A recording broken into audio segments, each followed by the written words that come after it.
এখানে যে 50 জন চান্স পাইছে তাদের মধ্যে ডেফিনেটলি এই 50 জন থেকে আসসালামু আলাইকুম ওয়া রাহমাতুল্লাহ। আমি জাহিদ হাসান পড়াশোনা করছি শাহজালাল বিজ্ঞান ও প্রযুক্তি বিশ্ববিদ্যালয়ে ইঞ্জিনিয়ারিং ফ্যাকাল্টিতে। সো আজকে খুবই চমৎকার একটা টপিক নিয়ে আলোচনা করব যেটা তোমাদের সাথে একদম ফেস টু ফেস রিলেটেবল। ব্যাপারটা কি যে ভাই তোমার কেন চান্স হচ্ছে না? নিজেই কোয়েশ্চেন করছো এই কয়েকদিন হয়তো বা যে আমার কেন হচ্ছে না? তোমার থেকে কম মেধাবী যাদেরকে তুমি জানতা এবং অ্যাডমিশন লাইফে দেখে আসছো যারা কিনা তোমার থেকে কম পড়াশোনা করছে এবং যাদেরকে নিয়ে কেউ ওইভাবে চিন্তাও করে নাই যে সে চান্স পাবে, সেই ভালো জায়গায় চলে গেছে এবং তুমি স্টিল তোমার জায়গায় বসে আছো, তোমার কোথাও আসানোর ফলাফল আসে নাই। এটার জন্য আসলে কাকে দায়ী করবে? এবং এই যেই একটা কমপ্লেক্স সিচুয়েশন, এই সিচুয়েশনটাতে দাঁড়িয়ে তোমার থিঙ্কিং লেভেলটা কেমন হওয়া উচিত যে তোমার কেন হচ্ছে না? সো আমি একটু অ্যানালাইসিস করে, দীর্ঘদিন যেহেতু আমি তোমাদেরকে নিয়ে কাজ করতেছি, আমি নিজেও তোমাদের মতো ছিলাম, অ্যানালাইসিস করে তোমাদেরকে একটা সলিউশন দেওয়ার চেষ্টা করব।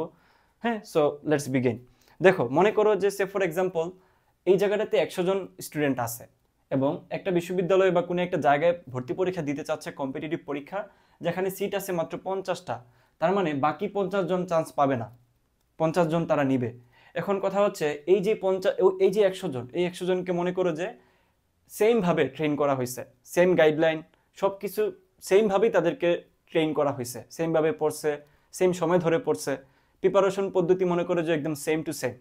এখানের মধ্যে কেউ থাকতে পারে যে 5 ঘন্টায় তাড়াতাড়ি বুঝে, কেউ হয়তো বা 10 ঘন্টায় কম বুঝে, সে 16 ঘন্টা পরে বুঝবে। বাট আমি বলতেছি সব কিছু মিলায় এবারে যে সবাই সেম টাইপের। হ্যাঁ, এখন কথা হচ্ছে এই সেম মানুষজন যখন ভর্তি পরীক্ষায় বসবে তখন কিন্তু এইটা বাস্তবতা যে 50 জন কিন্তু চান্স পাবে না। ঠিক আছে, তো এখন কি এই 50 জনকে সমাজ বলবে যে এই 50 জন পড়াশোনা করে নাই? এই 50 জন কি বলবে যে তারা গাফিলতি করছে, তাদের মেধা নাই? এই কথাগুলো কি বলবে? ডেফিনেটলি বলবে, কারণ এটাই আমাদের সমাজ ব্যবস্থা। এবং এই জায়গাটা থেকে তুমি নিজেকে আরো ছোট মনে করা শুরু করো যে একটা জায়গায় চান্স হয় নাই, তাহলে মনে হয় আমি সত্যিই মেধাবী না, আমার মনে হয় মেধা কম আছে। বাকিরা যারা পরীক্ষা দিচ্ছে তারা মনে হয় আমার থেকে একটু বেশি স্মার্ট এবং তারা মনে হয় আমার থেকে অনেক ভালো। ব্যাপারটুকু মোটেই সেরকম না, এটা অনেকটাই প্রবাবিলিটির ব্যাপার।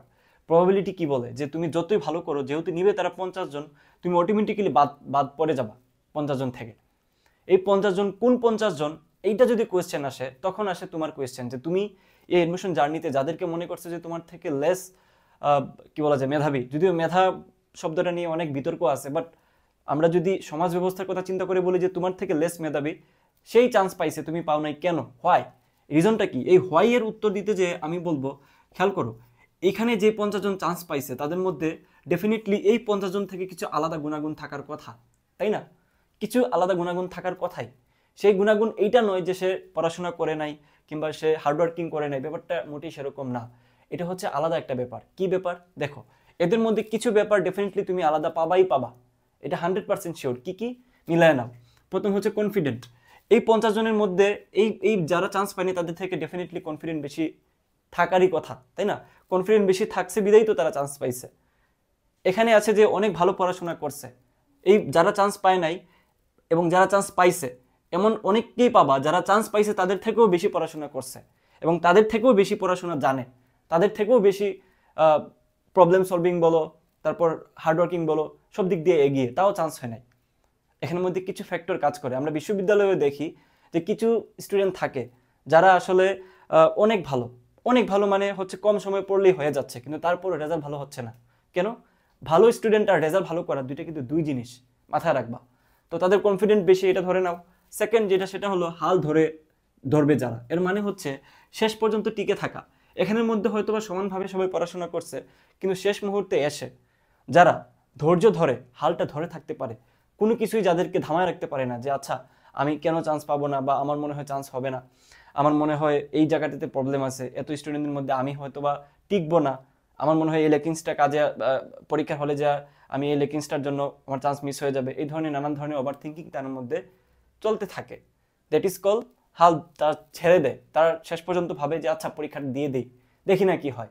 বাট জিনিসটা কিন্তু সম্পূর্ণ ভিন্ন। হাল ধরে থাকতে হয় পরীক্ষার আগের দিন পর্যন্ত। তুমি কি হাল ধরেছিলা? শেষ দিন পর্যন্ত লাস্ট নাইট ফাইট কি করছো তুমি? আমি জানি না।